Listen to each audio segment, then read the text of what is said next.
Hello everyone, I'm Pastor Siri. Welcome to the channel. I'm a Lutheran pastor and a spiritual seeker, and today I'm going to talk about how to release self-judgment and condemnation.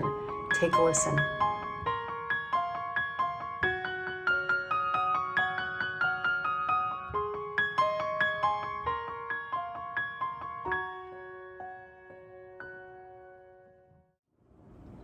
So this was a really huge teaching that came to me recently. And by that, what I mean is I will sometimes sit down and journal, and that's a practice that I have. And every once in a while, something comes through me that's just like, where the heck did this come from? This huge, huge teaching that clarifies something for me in a very, very profound way. And a couple months ago, one of them was on self-condemnation and judgment, and in return, judgment and condemnation out there. I'm going to say something that might be a little shocking to you, but allow me to explain. There is no judgment in God. There is no condemnation in God. And let me explain. My daughter recently was in a class last year, an English class, and she expressed some real anxiety about the atmosphere of the class. It was supposed to be an honors English class, which she absolutely loved. But the problem was that her teacher would get really, really upset with the kids and talk down to them. You could tell that he was frustrated that in all of the years he taught, there had been a standard that he was used to of the children meeting because it's honors English. But COVID really messed things up. That year in which the kids were gone, we know that kids who especially had a really volatile home experience really, really struggled. They not only may not have learned much in the year, but they might have actually gone backwards in that time. And yet the standards of what kids were supposed to learn was still the same. And instead of him understanding that and speaking to them as if he understood where they were coming from, he just judged them for not being good enough, and he told them that. Well, that didn't motivate anyone. It made them feel really bad. My daughter, who's very smart and works hard, would leave that class feeling demoralized, as if, like, I'm doing the best I can. I'm learning the best and the hardest I can, and he keeps talking down to us, saying how crappy we are, and how he's never had a test this awful.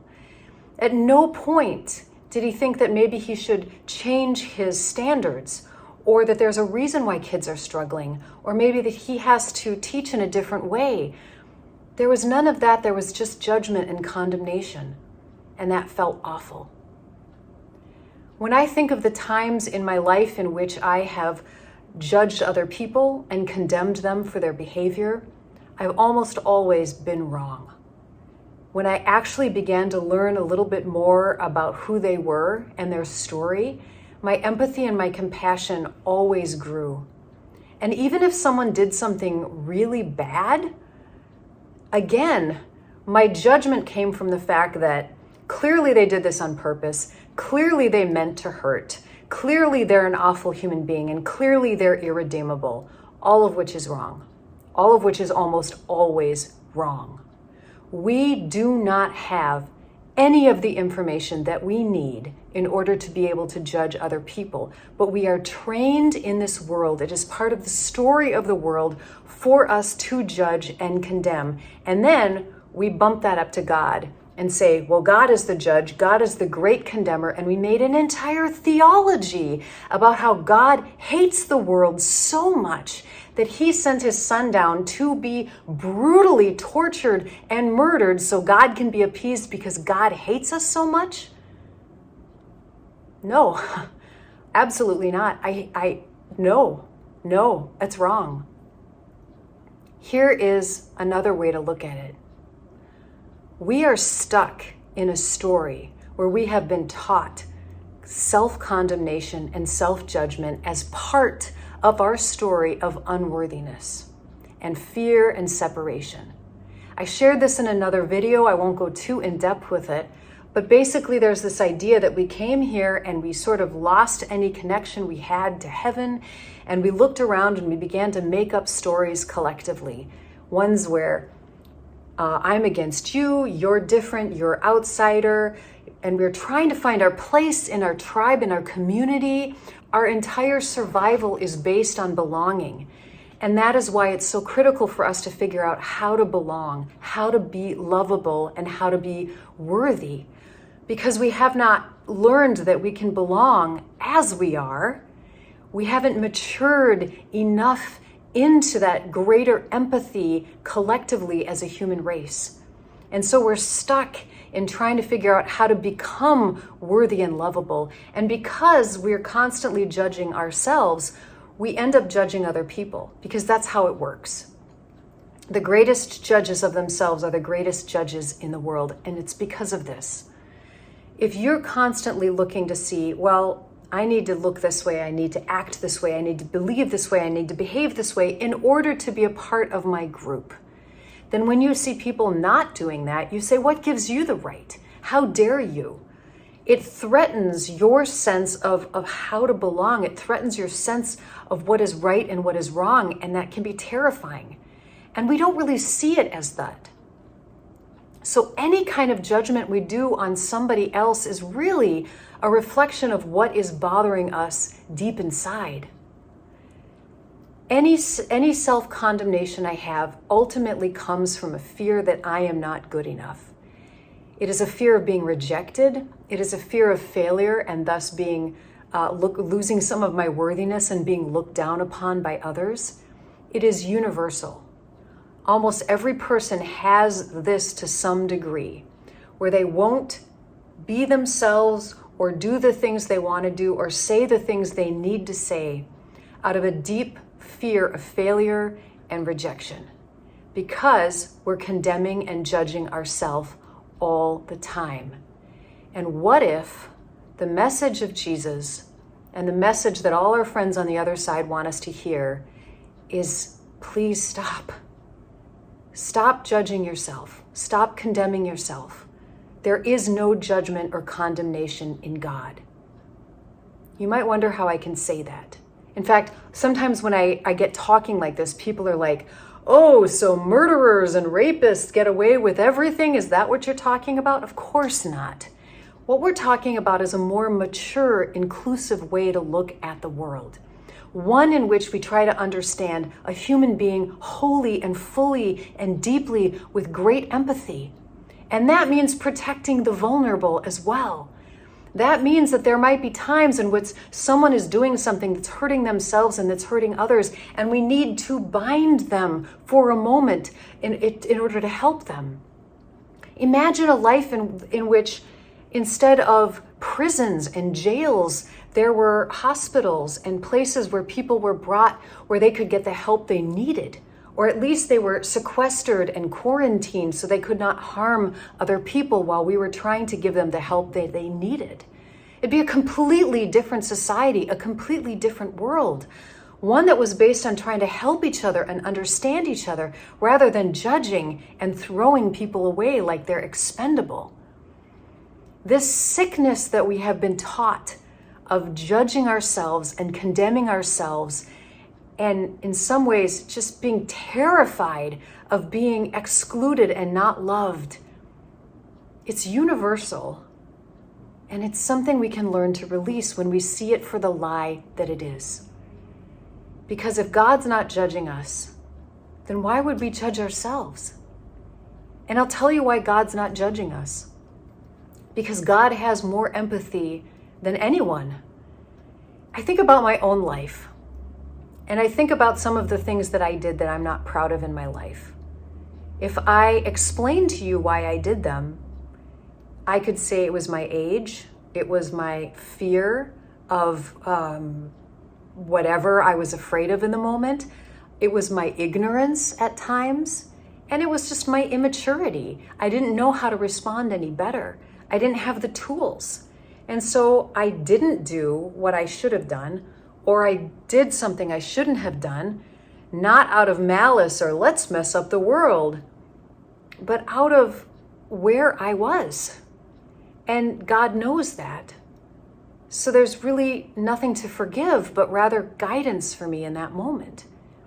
You can imagine that what God would really want to do is, instead of like, hey, how dare you do that, that God would come down and go, okay, so how did that go? How did that feel? Did you feel like that went well for you? And I'd be like, no, it was terrible. And God would be like, well, here is something age appropriate and level appropriate for you. Are you ready to learn that or not? I believe that God is always meeting us where we are, trying to hopefully send us to that very next step. But God is not going to bring us from C to Z. God is going to try to bring us from C to D, and we have the right to say no. We have the right to say, no, I want to stay stuck where I am. We do it all the time. And God understands that. God understands that this is hard and this is scary. And sometimes going from C to D means releasing something that we're not ready to release. And that's the complexity of human beings. It might be good for me to release my anger about something, but I'm not going to actually release it until I'm too exhausted to hold on to it anymore. And when I finally am, yes, it feels good to finally give up the anger I had at that person, but I wasn't ready before that. So does that make me a bad person or a sinful person because I was angry at that person? No. Do you see, my goodness, we just need so much more compassion for ourselves and so much more empathy for where we're all going in our life. When I talk to people about religion or about spirituality or about the Bible, sometimes people might get a little bit confused. They're like, well, I heard it this way, and that's what I'm comfortable with, and your way makes me uncomfortable. Okay. As a teacher and a leader, I can be frustrated with them, and I'd say, well, you should be further along, or you should be more open to what I'm saying. But in that moment, I'm judging them. In my own way, I'm trying to control them. I'm trying to say, trying to take them from where they are and force them to another way, which is not what God does. God doesn't do that to me. God puts things in front of me and says, are you ready for this? Are you ready for this? Nope. Okay, I'll be back to you in a month. Are you ready for this now? Are you ready for this now? Oh, she is. Oh, she's following the plan. Yes, excellent. It worked that time. God has this amazing grand conspiracy of healing for us. That's what Jesus came to show us. Jesus came to reveal how sick we were in our mind. Do you see this? The cross and what happened on the cross had nothing to do with God's judgment of us. It had to do with our judgment of each other. That we're so sick as a human culture that we would take somebody who's showing us love and empathy and find that threatening and condemn that. We condemn Jesus. We can judge Jesus. We put that condemnation and judgment up to God. We impose our own crap up to God and up to Jesus, and we do it all the time. And the power of the Easter story is when God comes and says, no, your way doesn't win. Your condemnation and your judgment and your anger and your vileness and your ignorance and you're just not getting it doesn't win the day. I am very patient and I can wait out your massive temper tantrums. Are you ready to learn from this awful experience? So this is a word of unbelievable grace, like ridiculous grace. To think about the fact that God isn't judging you for anything you do, because God knows exactly why you do them. And here's the thing. When we get that in our mind and when we understand that we don't have to be afraid of what anyone thinks, we don't have to worry about our own condemnation. And when we learn to let that go, what that looks like is that we act out of who God made us to be more and more and more and more, and less out of our triggered, fearful reactions. We naturally become more fully who God made us to be. We become more fully human. Condemnation and judgment doesn't work. It doesn't work. Condemnation and judgment, it does not work. It doesn't work. Say that over and over again. When have you done better because you hated yourself? Never. So here's a trick. The next time someone comes to you and tells you something you did wrong or what you should do, change the lens. Think of it from a Spock point of view, completely unemotional, and go, curious, I wonder why I'm reacting so strongly to this criticism. Because deep down, the feelings that we have, at least for me, when someone comes to me and tells me that I didn't do something right or that I hurt their feelings, my first reaction isn't about empathy for them. My first reaction is defensiveness for me because I'm condemning myself. I'm condemning myself for not being perfect. Good God in heaven, who expected me to be perfect? What if instead I went, curious, that's more information for me. I did not know that anyone felt that way. What could I learn? And they might be wrong. They might be right. But if I simply have this openness to like, I don't need to be perfect, I get to then apologize, or I get to go, oh, tell me more. I didn't know. And the thing is when we stop condemning ourselves, other people's condemnation doesn't stick. That's like the crazy thing. If I'm feeling other people condemning me, it really is just myself condemning me. If I get triggered by someone saying, oh, you're just one of these woke, liberal, progressive pastors who doesn't take the Bible seriously. If I get triggered by that, it's because I haven't processed through within myself those labels and those feelings. And the minute I have, and I pretty much have, honey, I don't care what you think of me. I know what's going on here. God and I do a lot of talking and a lot of figuring things out. And that is not something I'm afraid of. I'm not afraid of what you think of me in that capacity. I have released self-judgment about my spiritual journey. And so any judgment someone might give to me, I don't care. And that's how it works. So what can I offer you? The next time someone comes to you and wants to talk to you with a way that you might have hurt them or something you can do better, notice. Notice when and how you might be judging yourself. And don't judge yourself for judging yourself. Isn't that funny? We do that too. We're like, oh, here I go again. Oh my gosh, I'm so immature. I'm so unevolved. Let it go. Let yourself be immature. Let yourself be hurt. Let yourself just be. And in the process, you're going to naturally release the stuff you don't need.